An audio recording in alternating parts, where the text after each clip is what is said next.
So I saw it coming maybe like a year or less before it actually happened, because my parents never had a very loving marriage per se. I always saw this disconnect between them. I remember that one night when my mom told us that they were going to get separated. I was in my room, and my dad was downstairs. I go downstairs and I go to say hi to him, and he got a phone call, but he stepped outside to get the phone call, and I kind of like eavesdropped from inside the house. And as soon as my dad walked in, I asked him, like, who were you talking to? And he was like, oh, just a friend looking for an apartment. So I went upstairs and I called my mom and I asked her, is Dad looking for an apartment? And she paused for a second and she said yes. And I remember in that moment, the reality that I didn't want it to be true for so long dawned on me. And I remember bawling my eyes out on the phone, and she was like, yeah, we'll tell you and your brother when I get home. My mom did most of the talking.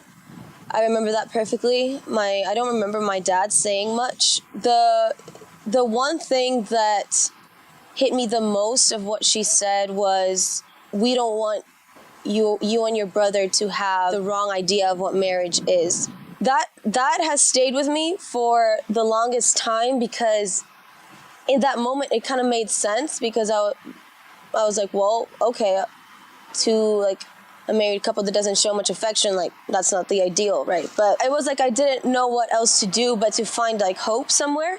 And I opened up my Bible, and I just when you don't really read the Bible, this is what you do. I kind of just opened it wherever. And it's a very special moment for me, because every single verse that I came upon, and I did this like 20 to 30 times, was a verse about hope. And if you were to see my Bible and you see like tabs on the outside of it, those tabs are from that moment, that night. Because I couldn't really understand how two Christian people could just give up on marriage like that. At first, I kind of just went with it. But then I came to college in 2015, and I turned 18, and I went back home for winter break. And that winter break, they were signing the divorce. I kind of revived a lot of pain that I suppressed for many years.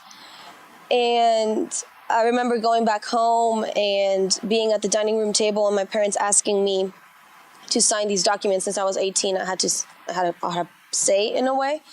And I remember asking them, is this me agreeing to the divorce? Because they've always known that I did not agree to the divorce whatsoever. I had to come to a place where I had to truly let go of the possibility of my parents getting remarried.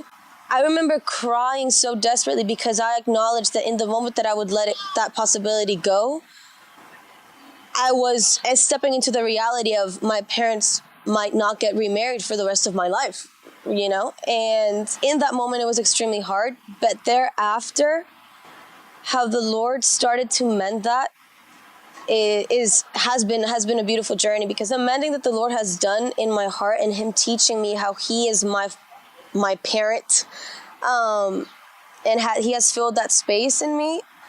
I can now see my parents and the life that they've made for themselves, and I can actually rejoice with them. Though I still don't understand why divorce happened. Well, it's still sad, and it will always be this scarred place in my heart. And now I'm grateful, because I have a soft heart for broken families. Now I have I empathize with people who have gone through the same thing that I have. So in a way, and I never thought I would say this, in a way I'm grateful for the way that things played out, though I don't understand, because God can really grow something beautiful out of anything. And now my relationship with both of my parents is beautiful. The Lord has mended that as well. And actually, my dad is going to get married this year to another woman who is amazing. And you know, in the past, people would have asked me, like, you know, what would you have done what would you do if your parents, like, you know, get divorced and your dad gets married to another woman? I would have, no, not acceptable, right? But at home, I live with my mom, and she and I, we have a friendship really, and it's beautiful to see how the Lord mends things. And so that's the story of my parents and me.